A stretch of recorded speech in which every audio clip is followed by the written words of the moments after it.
السلام عليكم ورحمة الله وبركاته. الحمد لله رب العالمين والصلاة والسلام على النبي الأمين نبينا محمد وعلى آله وصحبه أجمعين والتابعين لهم بإحسان إلى يوم الدين أما بعد. সম্মানিত সুধী, একটি মাসালা বিষয়ে জিজ্ঞাসিত হয়েছি। বিষয়টি সময় উপযোগী বটে, অর্থাৎ ঈদ উপলক্ষে বাচ্চাদেরকে নতুন টাকা দেওয়ার জন্যে অভিভাবকরা পুরান টাকা নিয়ে যান এবং যারা এই জাতীয় ব্যবসা করে তাদের নিকটে তারা পুরান টাকা দিয়ে নতুন টাকা নেন এবং মাঝে থাকে পার্থক্য।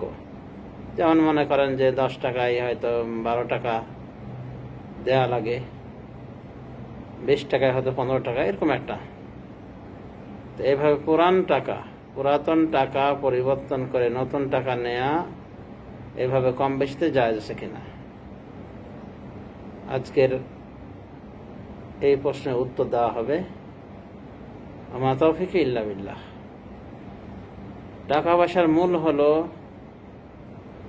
সোনা রূপা। এক সময় স্বর্ণ মুদ্রা চালু ছিল যার নাম ছিল দিনার, রূপ মুদ্রা চালু ছিল যার নাম ছিল দেরহাম। পরবর্তী দেরহাম দিনার উঠে গিয়ে এর জায়গা দখল করেছে এই টাকা পয়সা। সুতরাং প্রত্যেক দেশের টাকা একই মানের হয়, সেটা দিনার ধরেন বা দেরহাম, স্বর্ণ মুদ্রা ধরেন, স্বর্ণ মুদ্রার বিকল্প ধরেন বা রূপ মুদ্রার, এক দেশে এই মুদ্রাগুলি একই সমানের। সুতরাং একই মুদ্রাতে কম বেশি করা এটা জায়েজ নয়। অতএব পুরাতন টাকা দিয়ে নতুন টাকা নেওয়ার এই নিয়মটা, অর্থাৎ কিছু কম বেশি করে নেওয়া দেওয়ার নিয়মটা শরিয়া সম্মত নয়, বরং এটা সুদী কারবার। কারণ রাসূলুল্লাহ সাল্লাল্লাহু আলাইহি ওয়াসাল্লাম বলেন, আয-যাহাবু বিয-যাহাবি ইয়াদান বিয়াদ ওয়া মিসলাম বিমিসল। নবী সাল্লাল্লাহু আলাইহি ওয়াসাল্লাম বলেন, স্বর্ণের পরিবর্তে স্বর্ণ, এটা হবে নগদে নগদে, হাতে হাতে, নকদান বে নকদ, ইয়াদান বে ইয়াদ, মিসলাম বে মিসল, কামা ক্বালান নবী সাল্লাল্লাহু আলাইহি ওয়াসাল্লাম। অর্থাৎ স্বর্ণের বিনিময়ে স্বর্ণ বেচা কেনা হবে নগদে নগদে, বাকিতে নেই, মানে হাতে হাতে এবং সমান সমান। মিসলাম বে মিসল, সমান সমান, মানে 1 কেজি স্বর্ণের বিনিময়ে 1 কেজি স্বর্ণই কিনতে হবে,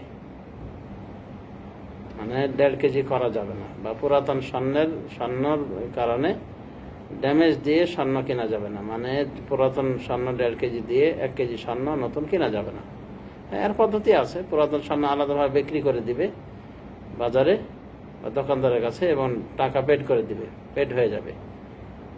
এরপরে সে কি করবে, আরো ভর্তকে দিয়ে টাকা দিয়ে সে কিনে নেবে স্বর্ণ বা স্বর্ণের গয়না ইত্যাদি।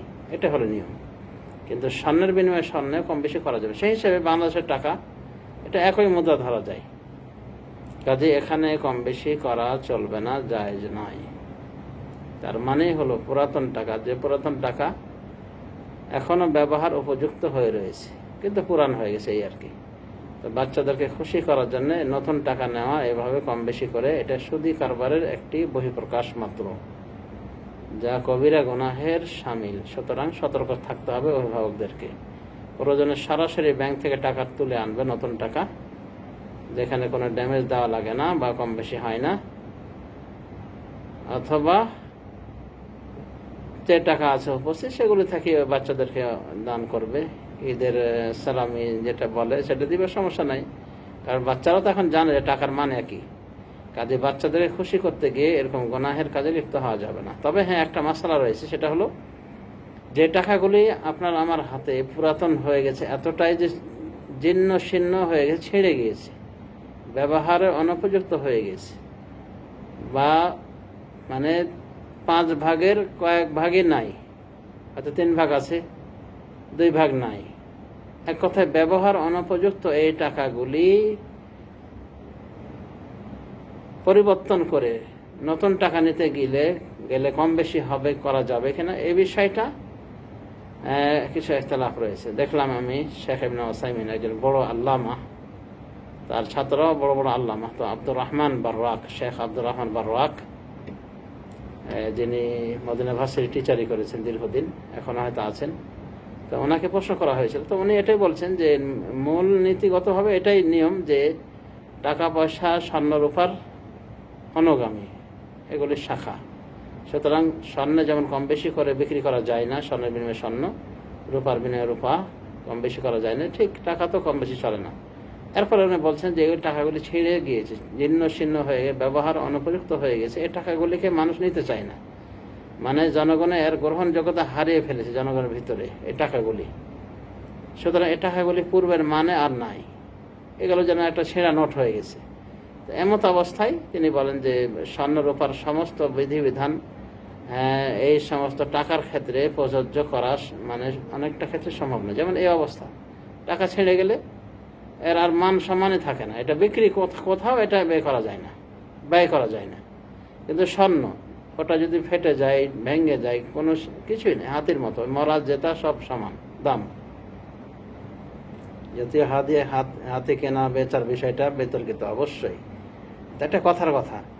তো স্বর্ণ রূপা এগুলো ছিঁড়ে ভেঙে যদি যায় তো কোনো সমস্যা নেই, ওগুলো স্বর্ণ রূপার উপায়। কিন্তু এই টাকার বিষয়টা মানগতভাবে তারকে মানে একেবারে ভেস্তে যায়, টাকাগুলি যখন একবার ছিঁড়ে জীর্ণশীর্ণ হয়ে যায়। সুতরাং এই অবস্থায়, অর্থাৎ পুরাতন টাকা জীর্ণশীর্ণ হয়ে ছিঁড়ে গিয়েছে, ফেটে গিয়েছে, বা 4 ভাগের 1 ভাগ নাই, এই টাকাগুলি পরিবর্তন করতে গিয়ে যদি কর্তৃপক্ষ বা যারা এগুলি নিয়ে ব্যবসা করে তারা যদি কিছু ড্যামেজ চায়, 10 টাকার বিনিময়ে 12 টাকা নেয়, বা 20 টাকার বিনিময়ে 15 টাকা ইত্যাদি, যে কোনো একটা হিসাব, তো এটা যায় যে উনি বলেছেন। তো এতটুকু ছাড় রয়েছে। অন্যভাবে শেখ ইবনে উসাইমিন বলছেন যে টাকার বিনিময়ে টাকা অবশ্যই এটা সুদি কারবার, তবে কাগজের টাকার বিনিময়ে যদি মুদ্রা বা কয়েন যেগুলি হয়, মানে যেগুলি ওই সিলভার, এগুলির পরিবর্তন করলে, এগুলিতে পরিবর্তন করলে কম বেশি করা যায় কিনা, তিনি বলছেন এগুলিতে কম বেশি করা যেতে পারে। কারণ এটা যদিও একই মানের রাখা হয়েছে কিন্তু জিন্সগতভাবে পার্থক্য, জাতগতভাবে পার্থক্য। এটা টাকা, এটা কাগজ, যে কোনো সময় কি নষ্ট হয়ে যেতে পারে, কিন্তু এটা ধাতব্য দ্রব্য, এটার একটা এটা নষ্ট হয় না, এটাকে বিভিন্ন কাজেও লাগানো যেতে পারে। এইভাবে উনি বলছেন। যাক, শেখ ইবনে উসাইমিন একটা অভিমত এই কয়েনের বিষয়ে, টাকার বিনিময়ে কয়েন লেনদেন করতে গিয়ে কম বেশি করা যায়, এটা উনি বলেছেন। এরপরে সতর্কতা দাবি যে এগুলোতে আমরা কম বেশি করবো, তবে ওই ছেঁড়া ফাটা ব্যবহার অনুপযুক্ত টাকার বিষয়ে আশা করি বুঝতে পেরেছেন শেখ আব্দুর রহমান আল বাররাকের একটা ফতোয়া। তো এই হলো কথা। কিন্তু এমনি পুরান টাকা এগুলি বদলি করতে গেলে কম বেশি করে বিক্রি করা যাবে না, বরং ওটা স্পষ্ট সুদের অন্তর্ভুক্ত হবে। তো আশা করি আমরা বিষয়টি নলেজে নিব এবং সে অনুযায়ী কাজ করব। বাচ্চাকে খুশি করতে গিয়ে যেন আমরা গর্তে পা না দিই, অর্থাৎ কবিরা গুনাহে যেন আমরা লিপ্ত না হই। তো আশা করি বুঝতে পেরেছেন। আল্লাহ রাব্বুল আলামিন আমাদেরকে সঠিক বুঝ দান করেন। আমিন। ওয়া সাল্লাল্লাহু আলা নবিয়িনা মুহাম্মদ ওয়া আলা আলিহি ওয়া সাহবিহি আজমাইন। আসসালামু আলাইকুম ওয়া রাহমাতুল্লাহি ওয়া বারাকাতুহু।